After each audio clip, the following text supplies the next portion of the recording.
प्रेक्षकांनो, आता सिरियल आहे ना खरंच खूप जास्त रंजक वळणावर आलेली आहे. म्हणजेच ना नुकताच एक प्रोमोसुद्धा मी इंस्टाग्रामला पाहिलं आहे. तुम्ही पाहिलं आहे का मला कमेंटमध्ये नक्कीच सांगा. ज्याच्यामध्ये शरू आणि जय ना एका पार्टीमध्ये जाणार आहेत आणि तिथे त्यांच्या प्रेमाला खऱ्या अर्थाने सुरुवात होणार आहे. ते तर आपण एन्जॉय करणारच आहोत. पण आता इथून पुढे एपिसोड खूप छान असणार आहेत, त्यामुळे मिस करू नका.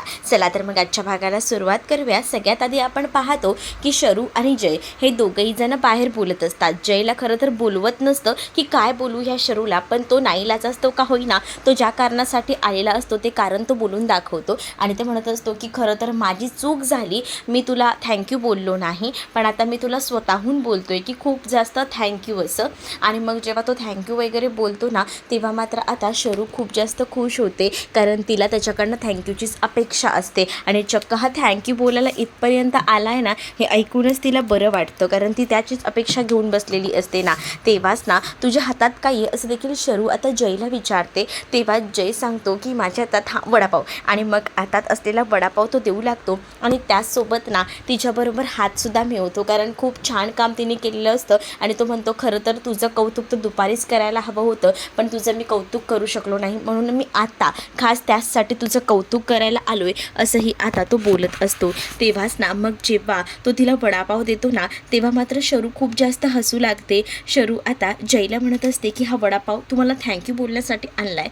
मग तेव्हाच ना शरूला हसायला येतं. मग जय तिला विचारतो की तू का हसते. तेव्हाच शरू जयला सांगते की चक्क तू मला थँक्यू बोलायला वडापाव आणला, बाकी म्हणजे जनरली लोक बुके वगैरे काहीतरी गोड काहीतरी घेऊन जातात, पण तू थँक्यू बोलायला मला वडापाव घेऊन आलाय, असं बोलून ती हसत असते. त्यावर जय आता नाराज होतो. पण आता जय शरूला म्हणतो की तुला काय आवडतं काय नाही हे मला माहीत नाही, पण मला एवढं तर माहिती होतं की तुला वडापाव आवडतो, सो मी विचार केला की तुला वडापाव घेऊन जावा. त्यावर आता शरू म्हणत असते इट्स ओके, मला आवडलं तू वडापाव घेऊन आलायस ते, पण तुझी ही सॉरी बोलायची स्टाईलसुद्धा ना मला आवडली, आणि थँक्यू बोलायची सुद्धा, त्यामुळे ना मला आवडतंय हा हे सगळं. त्याचबरोबर खरं तर ना माझ्याकडनं पण चुका झाल्या होत्या, पण तू समजून घेतल्या, असंही आता शरू जयला सांगते. जय तिकडनं निघून गेल्यानंतर शरूना बाहेरच तो वडापाव खात बसलेली असते, आणि ती म्हणत असते की खरंच ना शायनर ना खूपच जास्त टकाटक आहे. तर दुसरीकडे आता जय जो आहे तो रात्री उशिरा घरी येतो, कारण तो आता परबांकडे गेलेलो असतो, म्हणजे शरूला भेटायला.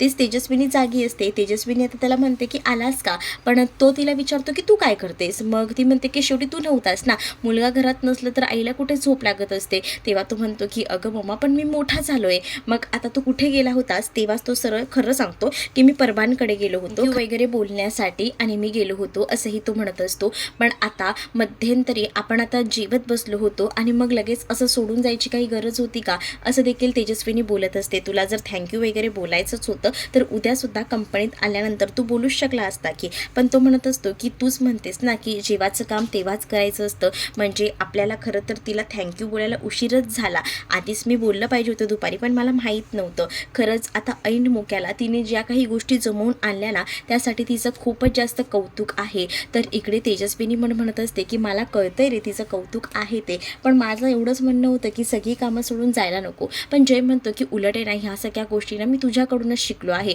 म्हणजे तूच म्हणते ना ज्याने जे केलं आहे त्याचं क्रेडिट त्याला द्यायला हवं. सो मलाही असंच वाटलं की तिचं क्रेडिट जे आहे ते तिला मिळायला हवं, म्हणूनच मग मी तिला भेटायला गेलो होतो, असंही आता म्हटलं जातं. इकडे खूप जास्त राग तेजस्विनीला आलेला असतो. तर दुसऱ्या दिवशी सकाळी ना आता जी शरू असते ती खूप जास्त खुश असते, कारण तिला थँक्यू वगैरे जय बोललेला असतो ना, त्यामुळे तिच्या चेहऱ्यावर तो आनंद असतो. तेच आता अनु पाहते. अनु तिला विचारते की काय झालं आहे गं, तू इतकी खुश का आहे. तर अनुला ती सांगते की ते काय ना शायनर मला थँक्यू बोलला. मग अरे थँक्यूसाठी एवढं काय खुश व्हायचे, असंही आता अनु तिला बोलत असते. तसंही काल बाबांनी सांगितलं ना की आपण काय थँक्यूसाठी काम करत असतो ना, नाही ना, मग एवढा काय विचार करत बसली, असंही आता ती तिला म्हणत असते. तेव्हाच ना शरूला आता पुन्हा एकदा वाईट वाटू लागतं. ती विचार करते की खरंच ना शायनर फक्त मला थँक्यू बोललाय, त्याचा काय एवढा विचार करते मी, आणि एवढी का खुश होते मी. मग तिला आसावरी सुद्धा विचारते की काय गं, आता तर तुझा मूड ठीक होता, आता काय झालं तुला. तेव्हाच ती म्हणत असते की काही नाही. मग तेव्हा तिचा मूड पुन्हा एकदा ऑफ झालेला असतो. तर आसावरी म्हणते की तुझं कधी काय होईल ना काहीच सांगता येत नाही. तेच तेजस्विनी इकडे ब्रेड वगैरे कॉफी घ्यायला बसलेली असते. तेच आता जय असतो तो कामावर जायला निघालेला असतो. जय जेव्हा कामावर जायला निघतो ना, तेव्हा मात्र आता इकडे तेजस्विनी जी आहे ती जयसोबत बोलत असते आणि जयला आता ती म्हणत असते की काय मग जय म्हणजे मला असं वाटलं की तुझा आज उपवास वगैरे आहे की काय, म्हणजे असाच चालला होता. त्यावर जय म्हणतो की नाही गं. मग तेव्हाच ना मिस्टर चौधरींकडे पार्टी आहे त्यामुळे आपल्याला जावं लागणार आहे, मला तर काही जमणार नाही आहे त्यांच्या पार्टीला वगैरे जायला, पण तू जा असंही ती आता त्याला सांगत असते.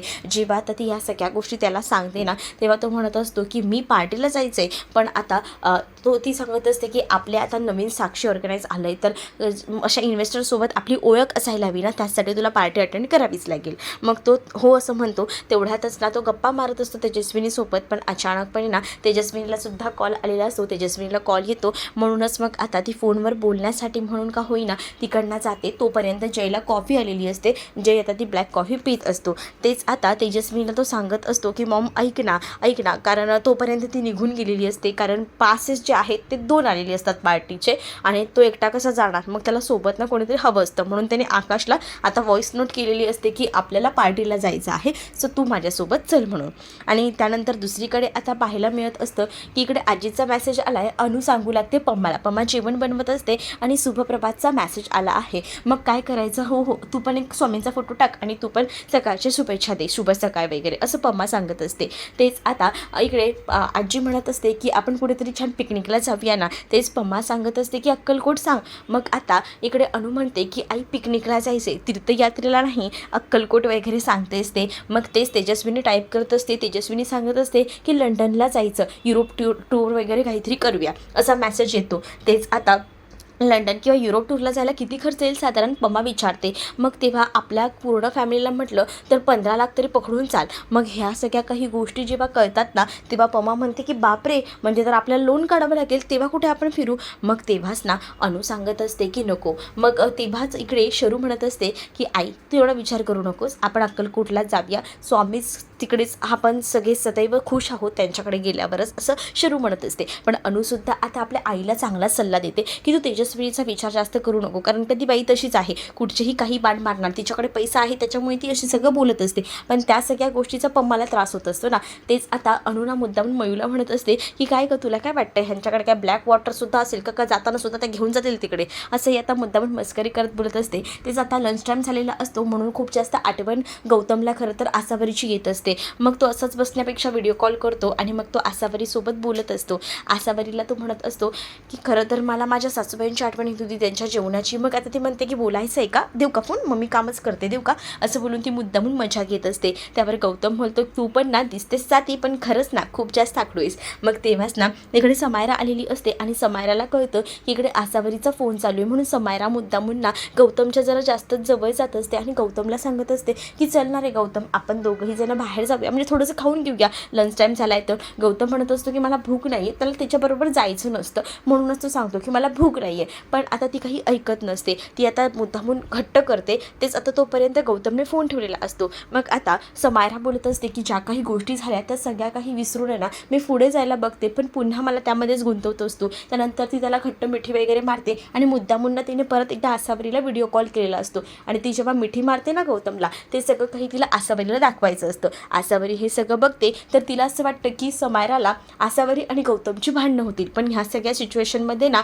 आसावरीने समजून घेतलेलं असतं. गौतम तिला बोलत असतो पण आसावरी तिला म्हणते की इट्स ओके, तसंही तुम्ही तिच्यावर चिडचिड करू नका, कारण माझी बहीण आहे आणि त्याचबरोबर ती तुमच्यावर प्रेमसुद्धा करतो, ती तुमचं लग्नही ठरलं होतं, याही गोष्टी मला माहिती आहेत, त्यामुळे तिला सगळं हे पचवणं कठीण जाणार आहे, त्यामुळे तुमच्याही फॅमिलीमधली आहे ती आणि माझ्याही, त्यामुळे थोडंसं रिलॅक्स असंही ती बोलून आता समजवते. गौतमही आसावरीशी बोलत असताना बोलतो की खरंच गं तू किती समजून घेतेस गं, म्हणजे आजकाल ना तुझ्यासारख्या मुली मिळणं म्हणजे कठीणच आहे, असंही बोलून तो तिचं कौतुक करत असतो. त्यानंतर आता तो फोन ठेवतो. अशाच मालिकांचे अपडेट पाहण्यासाठी चॅनलला सबस्क्राईब करा.